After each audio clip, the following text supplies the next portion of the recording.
నమస్తే welcome to our channel. నేను సిరి. YCP MP చేయించిన సర్వేలో తెలుగుదేశం జనసేనకి మాత్రమే గెలిచే అవకాశాలు ఎక్కువ ఉన్నాయి. వైసీపీకి కనీసం 30 సీట్లు వచ్చే అవకాశం కూడా లేదని తెలుస్తుంది. సో ఇందులో ఎంతవరకు వాస్తవం ఉందో ఈ అంశాన్ని చర్చించడానికి మనతో పాటు ఉన్నారు ప్రముఖ సీనియర్ జర్నలిస్ట్ దుర్గా కుమార్ గారు. నమస్కారం సార్. నమస్కారం సిరి, మన వీక్షకులకు కూడా. సార్, ఇప్పుడున్న పరిస్థితులలో చూస్తుంటే వైసీపీకి చెందిన ఎంపీ RRR, సో ఈయన చేయించిన సర్వేలో తెలుగుదేశం జనసేన కూటమికి 130 నుంచి 140 స్థానాలు వచ్చే అవకాశం ఉంది. వైసీపీకి అసలు 30 స్థానాలు కూడా వచ్చే అవకాశం లేదని చెప్పేసి తను ఒక సర్వే చేయించారని తెలుస్తుంది. ఇందులో అసలు ఎంతవరకు వాస్తవం ఉంది సార్? అంటే ప్రజల్లో వ్యతిరేకత ఉన్న మాట అయితే, తీవ్ర వ్యతిరేకత ఉన్న మాట అయితే వాస్తవం.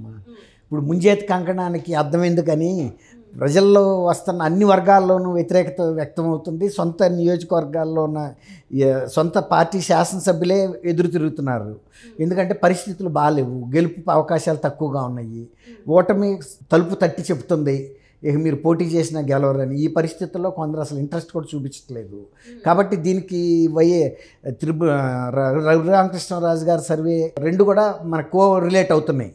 అంటే కలుస్తుంది. ఇక్కడ ప్రజల్లో ఉన్న స్పందన, ఆయన సర్వే ఫలితాలు కూడా ఒకే విధంగా చూపిస్తున్నాయి. కాబట్టి ఇందులో పెద్ద అసాధారణంగా ఉన్న పరిస్థితులు, దీంట్లో అసత్యాలు ఏం కనపట్టల్లా. ఆయన వైఎస్ఆర్సీపీ పార్టీ తరపున ఉన్నా కూడా అసలు 3.5 సంవత్సరాలుగా ఆయన నియోజకవర్గంకి రాకుండా వాళ్ళ పార్టీయే బెదిరిస్తుంది.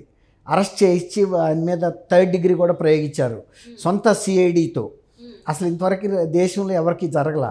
కానీ మొన్న ఆయన కోర్టు ఆర్డర్ ద్వారా నియోజకవర్గంలోకి వచ్చారు. ఈయన్ని ఎవరు కూడా అరెస్ట్ చేయొద్దు, ఆయన మీద ఎటువంటి దౌర్జన్యాలు జరిగినా కూడా ప్రభుత్వం చర్యలు తీసుకోవాలి అని. కాబట్టి ఆయన ఒక రకంగా వైఎస్ఆర్సీపీలో ఆయన ఉండడు. ఆయన నిర్ణయం చేసుకున్నాడు, ఈ పార్టీ గెలవదు ఈసారి.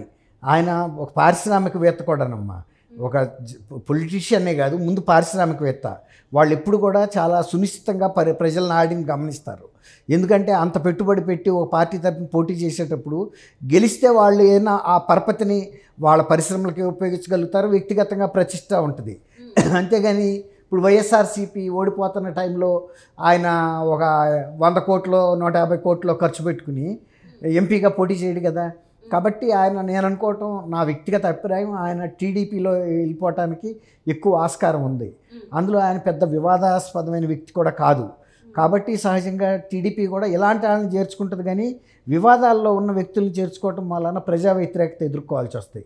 ఇప్పుడు ఏదైతే వైఎస్ఆర్సీపీ ఎదుర్కొంటుందో, ఎక్కువ సరైన పరిపాలన ఇవ్వని వ్యక్తులు, తర్వాత చాలా వివాదాస్పదంగా మాట్లాడి ప్రజలను కూడా కొంచెం ఘర్షణ వాతావరణం క్రియేట్ చేసుకున్న మనుషులు. కానీ ఈయనకి నర్సాపూర్ లోక్సభ నియోజకవర్గంలో ఎవరు కూడా రఘురామకృష్ణరాజు గారిని వ్యతిరేకంగా మాట్లాడరు, దూషణగా కూడా మాట్లాడరు. అంటే ప్రజాభిమానం ఎక్కువ ఉంది. ఎందుకంటే అతను ఒక మంచి కుటుంబం నుంచి వచ్చాడు. తర్వాత వ్యక్తిగతంగా కరప్షన్ చేసి డబ్బులు తినాల్సిన అవసరం లేదు. ఇంకోటి ఏంటంటే అట్లాంటి అవకాశం కూడా లేదు. ఎందుకంటే అన్ని నియోజకవర్గాల నుంచి అన్ని దారులు ప్యాలెస్కే ఉన్నాయి, రాజధానిలో ఉన్న ప్యాలెస్కే. కాబట్టి ఈయనకు వచ్చే అవకాశం లేదు. ప్రజలతో కూడా ఈయన డబ్బులు తిన్నాడు అనిపించుకోవటం ఆయనకి ఇష్టం లేదు. ఎందుకంటే ఆయనకు ఉండాల్సినంత డబ్బు ఉంది, దాంతో ఆయన తృప్తి పడిపోయాడు. డబ్బులు ఉన్న వాళ్ళందరూ తృప్తి పడరు. కొన్ని లక్ష కోట్ల మంది, 2 లక్షల కోట్లు ఉన్న వ్యక్తులు కూడా మళ్ళీ కూడా సంపాదించే పని మీదే ఉంటారు. వాళ్ళు చనిపోయే వరకు కూడా ప్రజాధనాన్ని ఎంత వీలైతే అంత తీసేసుకునే పని మీదే ఉంటారు. కానీ ఈయనకి అది లేదు. ఎందుకంటే కొంతమంది నాకున్న డబ్బుతో పాటు పేరు కూడా బాగుండాలని కోరుకుంటారు. అది వాళ్ళు వచ్చిన ఫ్యామిలీ బ్యాక్గ్రౌండ్ కానీ వ్యక్తిగతంగా వాళ్ళకు ఉండే స్వభావాన్ని బట్టి. కొంతమందికి ప్రజల్లో ఎవరన్నా అనుకొని మనకు డబ్బులు వస్తే చాలు, నా ముఖాన్ని ఊసినా పర్వాలేదు, పేడతో కొట్టినా కూడా పర్వాలేదు అనుకునే వ్యక్తులు కూడా ఉంటారు. అది వాళ్ళ కుటుంబ స్వభావం, లేకపోతే వాళ్ళ వ్యక్తిగత స్వభావం. మనం వాటి గురించి ఏం చెప్పలేము. ఈ పర్సన్ గురించి, ఇప్పుడు ఆయన సర్వే గురించి మనం మాట్లాడుకుంటున్నాం కాబట్టి, ఈ సర్వేలో అసత్యం ఉందని అయితే నేను కూడా అనుకోవట్లేదు.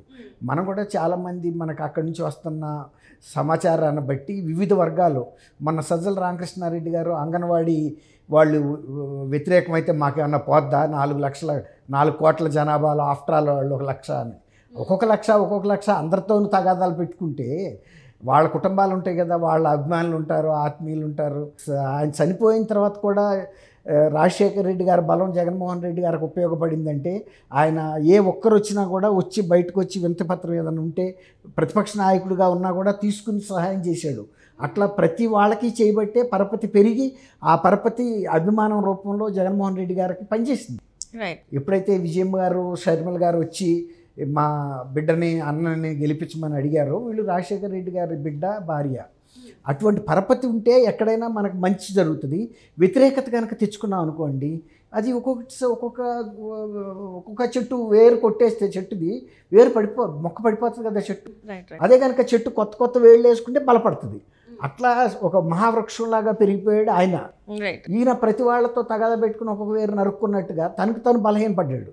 ఇవాళ అంతర్గతంగా వచ్చిన వ్యతిరేకత కానీ ప్రజలు కనుక ఆయన సరిగ్గా ప్రజలతో మమేకమయ్యి ప్రజల పట్ల రాజశేఖర రెడ్డి గారి లాగా ఆదరణతో అభిమానంతో ఆత్మీయతతో ప్రజల పట్ల కనుక శ్రద్ధ చూపిస్తుంటే ఇవాళ ఆయనకి వ్యతిరేకత వచ్చేది కాదు, అవసరమే లేదు. ఎందుకంటే సేమ్ రాజశేఖర రెడ్డి గారు లాంటి పరిపాలన కనుక ఇచ్చుంటే కూడా ఇంకొక అవకాశం కూడా వచ్చేదే. ఎందుకంటే రాజశేఖర రెడ్డి గారు మంచి బాటలో నడిచాడు. ఎవరైనా మంచి బాటలో నడిచేవాడు వెనకాల నడుస్తారు, కానీ చెడు బాటలో నడిచేవాడు వెనకాలగా వెళ్ళరు కదమ్మా. ఆయనకి దూరంగా పెడతారు, ఒక రౌడీని కానీ ఒక తాగుబోతుని కానీ లేకపోతే ఇట్లాంటి దౌర్జన్యం చేసే వ్యక్తుల్ని.